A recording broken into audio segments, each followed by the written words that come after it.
This week, President Trump is back in the Oval Office, signing a series of controversial executive orders. He also took time Friday to tour the damage in North Carolina and California amidst a busy week in the nation's capital. We'll get reaction from Indiana lawmakers on both sides. But first, here's Washington correspondent Trevor Shirley with a recap.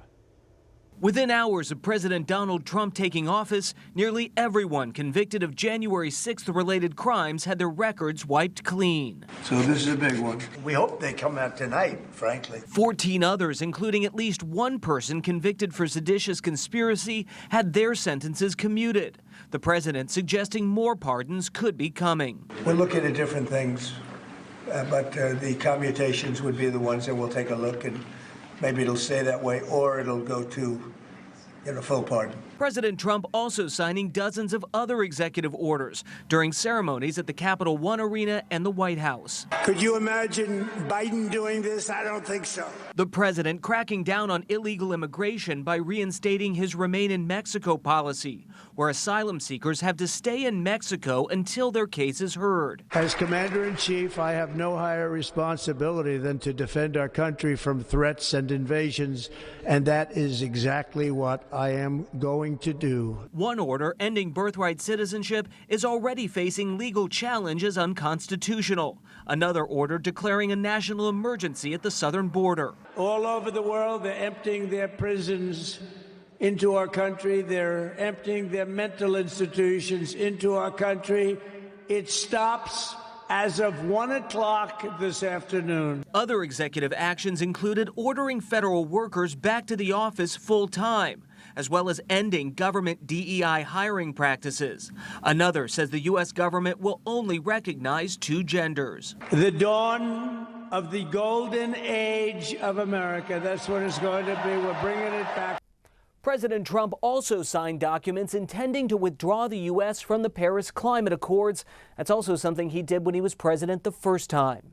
Reporting in Washington, I'm Trevor Shirley. Trevor, thanks. In a statement, a spokesman for Indiana Democrats said from day one, President Trump is making clear he intends to use the might of the U.S. government to further the interests of the ultra-wealthy like himself at the expense of everyone else through higher prices and taxes for working families. This week, we also got reaction from 3 Republican members of Indiana's congressional delegation who spoke with our Washington bureau on Inauguration Day.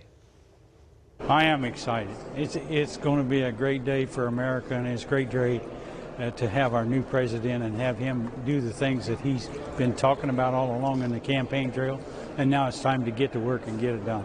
Today is a new day in America. Despite the frigid temperatures outside, the enthusiasm in and around here in Washington, but around the country is absolutely off the charts. And it's a new day where we will turn a page. We will restore American prosperity here at home. We will seal the southern border, and we will ensure that our enemies fear us and that our allies respect us. Being in the rotunda, a lot of energy. What I took away from the speech is that he recognizes he has a 4-year window, and he's going to get as much done for the American people as possible. And so I think he laid out the agenda, what it is, and he expects Congress to go to work right away. What major issues do you really want him to get to it as soon as he steps into that office? I mean, economy and border. Those are the 2 big ones for my district and Indiana's 3rd district back home. And so focusing on the economy, getting our inflationary costs down, taking care of the border problems, getting the wall finished. A number of us are working on and talking about budget reconciliation. That includes things like making the Trump tax cuts permanent, restoring fiscal responsibility by shrinking the size of government, specifically through our mandatory spending, opening up domestic energy production so that we can once again be the world's leader on the global stage for energy production and bring down prices here domestically, as well as sealing our southern border. All of that, as the president has said, needs to go through the House, and we need to enable him to do those things through legislation.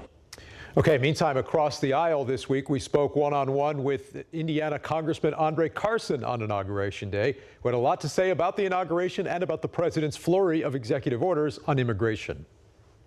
Well, today represents a lot of things. I think for many, it represents hope. For others, it represents fear. I think many folks in the 7th Congressional District and across the country are nervous about Project 2025, which wasn't addressed specifically.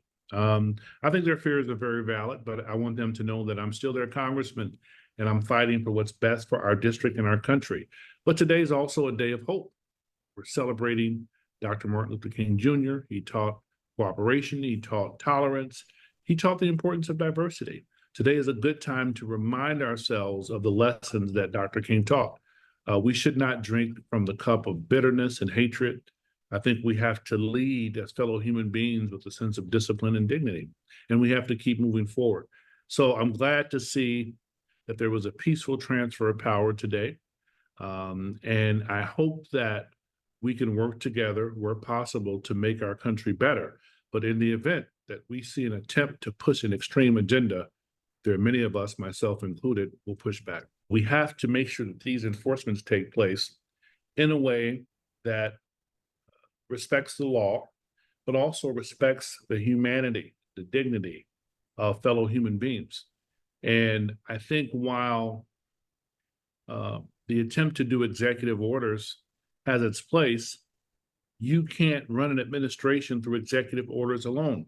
You have to cooperate with Congress. You have to work with members in both legislative bodies and, of course, the judicial branch, but also work with members of Congress to get important legislation through that will improve our economy, that will make our community safer, that will bolster Social Security, Medicare, and Medicaid, and that will effectively sow the seeds for a brighter future for our children. Our interview there with Congressman Andre Carson. Last weekend, our Evansville affiliate spoke one-on-one with Governor Mike Braun, who also traveled back to Washington for the inauguration.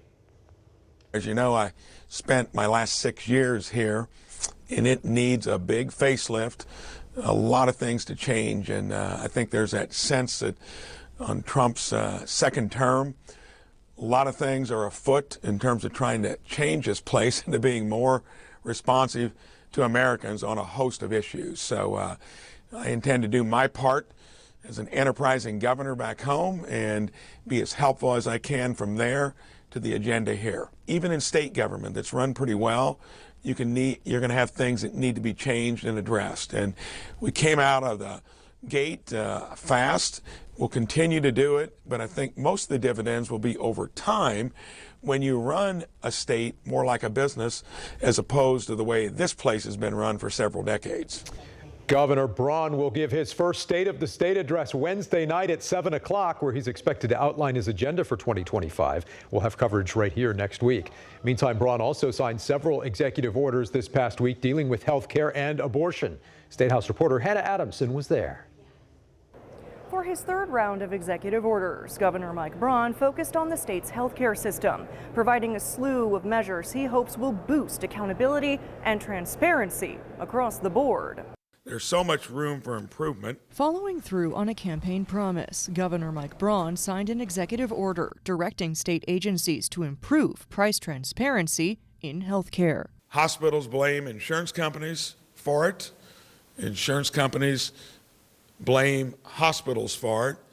The fact is, they're both complicit. He also ordered the FSSA to conduct independent audits of Medicaid expenses to eliminate waste, fraud, and abuse. We must ensure that every dollar spent on health care is used efficiently. But the executive order at the top of the list pertained to Indiana's near-total abortion ban, with Governor Braun directing the IDOH to ensure compliance with pro-life state laws. This includes ensuring that all required reports, such as those regarding terminated pregnancies, are properly submitted and reviewed. Indiana Right to Life celebrating the move with a statement reading in part, quote, "Abortion providers are on notice that there is no tolerance in Indiana for illegal abortions." But Indiana Democrats argue that could worsen Indiana's maternal care desert. Doctors today understand that moving forward, their work is under more scrutiny. They're at more risk of losing their license for literally providing life-saving care to women in Indiana. They also argue that could put sensitive medical information of victims of rape and incest at risk of being leaked. This executive order